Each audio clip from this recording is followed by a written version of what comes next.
Welcome to my channel. GST में काफ़ी notification issue हैं क्योंकि जीएसटी में काफ़ी चेंजेस आए हैं और जो लेटेस्ट बजट से रूल्स चेंज किए थे उसको भी अप्लाई करने के लिए थ्रू नोटिफिकेशन उन्हें डेट नोटिफाई कर दी है। तो आइए अब हम देखते हैं कि कौन कौन से नोटिफिकेशंस हैं जो कि आए हैं। फर्स्ट नोटिफिकेशन आया है नाइन्थ, नोटिफिकेशन नंबर 9/2022। इसमें जो फाइनेंस एक्ट जो लेटेस्ट बजट है 2022 उससे दो सेक्शन सीजीएसटी के चेंज किए थे, तो उसी को ही नोटिफाई किया है। सेक्शन 110 एंड 111 ये फाइनेंस एक्ट के दो सेक्शन है जिसको 5 जुलाई 2022 से अप्लाई कर लिया है। इसमें सेक्शन 49 एंड 50 में चेंजेस बताए गए हैं।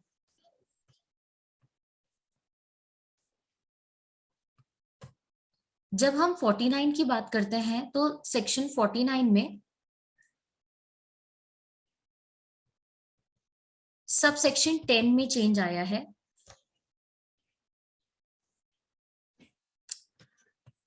जो इलेक्ट्रॉनिक कैश लेजर में पैसे पड़े हैं उसको आप डिस्टिंक्ट पर्सन को ट्रांसफर कर सकते हो, ये लेटेस्ट बजट में प्रावधान आया था।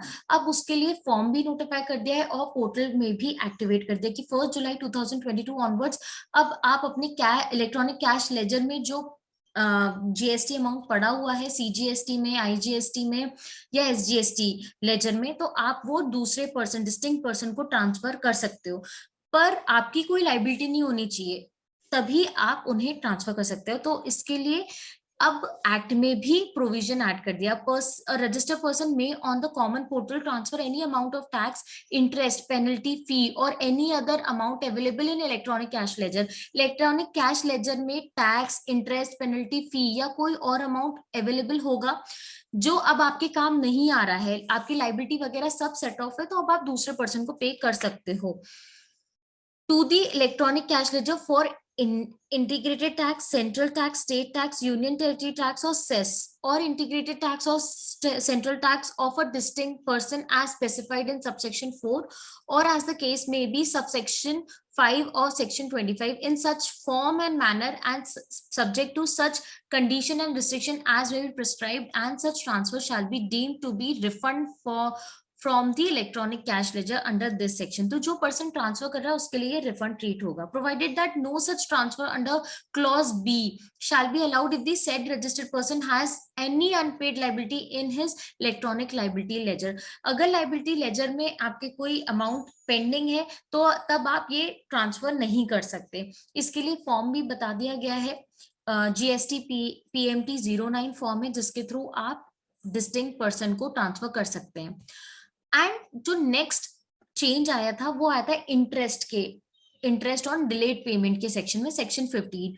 उसमें जो सब सेक्शन 3 था उसमें availed and utilised word add कर दिया था, where the input tax credit has been wrongly availed and utilized, the registered person shall pay interest on such input tax credit wrongly availed and utilized, and such rate not exceeding 24% as may be notified by the government on the recommendation of council, and the interest shall be calculated in such manner as may be prescribed। यहाँ पर availed and utilised की बात कर रहे हैं, मतलब 1 जुलाई 2017 onwards अगर आपने कोई ऐसा आईटीसी अवेल करा है और यूटिलाइज भी कर लिया। यूटिलाइज का क्या मतलब होता है, आपकी लाइबिलिटी थी उसके अगेंस्ट में आपने इनपुट टैक्स क्रेडिट यूटिलाइज कर लिया। अवेल मतलब जीएसटी या 3B में आपने पुट करा, अगर आपकी कोई लाइबिलिटी नहीं है तो वो इलेक्ट्रॉनिक क्रेडिट लेजर में चला जाएगा। बट अगर आपकी कोई आउटपुट लाइबिलिटी है तो आप अगर उसमें से सेट ऑफ करते हैं आईटीसी को, that means you have utilised, you have availed and utilised. अगर ये सिनेरियो इसमें आपने कोई गलत आईटीसी अवेल और यूटिलाइज कर लिया है और उसका आप रिवर्सल कर रहे हो तो 24% से आपको इंटरेस्ट पे करना पड़ेगा।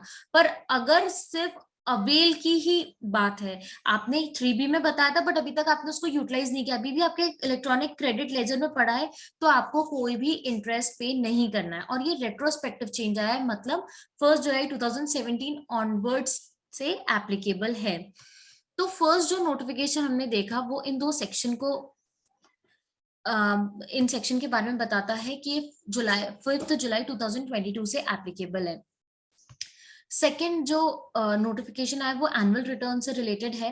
फाइनेंशियल ईयर 21-22 की जो एनुअल रिटर्न है उनको एग्जेम्प्ट कर दिया है उन रजिस्टर्ड पर्सन के लिए जिनका एग्रीगेट टर्नओवर 2 करोड़ से नीचे है।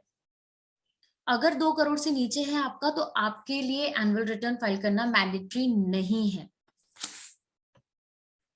नेक्स्ट नोटिफिकेशन में जो फाइनेंशियल ईयर 22-23 के फर्स्ट क्वार्टर आपका अप्रैल में जून एंडिंग का क्वार्टर है और कॉम्पोजिशन आप कॉम्पोजिशन डीलर है तो आपको क्वार्टरली जीएसटी सीएमपी 08 के थ्रू चालान जमा करना रहता है, पे करना रहता है सेल्फ असेसमेंट टैक्स। तो इसकी जो ड्यू डेट है वो आगे बढ़ा के 31 जुलाई कर दी गई है। 30 जून का जो क्वार्टर एंड हो रहा है उसकी डेट आगे बढ़ा के 31 जुलाई कर दी गई है सीएमपी 08 की। तो ये इस क्वार्टर के लिए एप्लीकेबल है। नेक्स्ट नोटिफिकेशन में उनने जो जीएसटीआर 4 की डेट फर्दर एक्सटेंड की थी 30 जून तक, उसको और आगे बढ़ा के 28 जुलाई कर दिए। 28 जुलाई 2022 तक आप जीएसटीआर 4 फाइनेंशियल 21-22 का फाइल कर सकते हैं अगर आपने अभी भी नहीं फाइल किया है तो।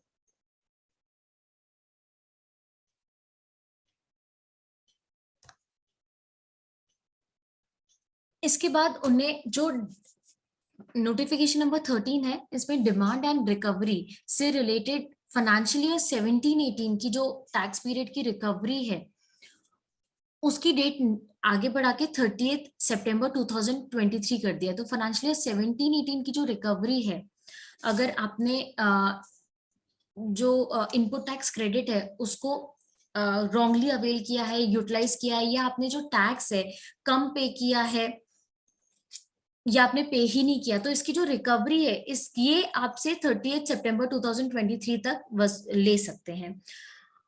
और जब ये पीरियड देखा जाएगा 30 सितंबर 2023 का तो इसमें ना एक्सक्लूड करना पड़ेगा period, exclude the period from 1 March 20 to 28 February 22। तो ये कोविड पीरियड है, कोविड पीरियड को उनने एक्सक्लूड कर दिया है for computation of period of limitation under subsection 10 of section 73 जो कि रिकवरी का है, for issuance of order under subsection 9 of section 73। तो अगर आपके पास डिमांड आती है और उसमें इंटरेस्ट और पेनल्टी कैलकुलेटेड है तो आप इस पीरियड का जरूर ध्यान दें कि एक्सक्लूड किया है कि नहीं।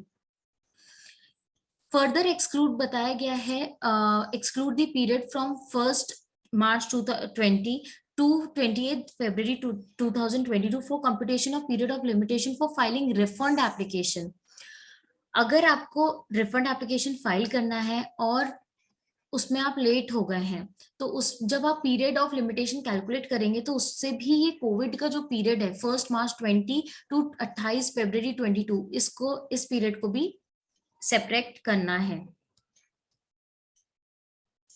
एंड जो लास्ट नोटिफिकेशन है इसमें काफी चेंजेस आए हैं तो इसके लिए मैं सेपरेट वीडियो बनाऊंगी, नेक्स्ट वीडियो इसी के ऊपर होगा। अभी अगर आपको ये वीडियो हेल्पफुल लगा तो प्लीज इसे लाइक करें, चैनल को सब्सक्राइब करें। Thank you.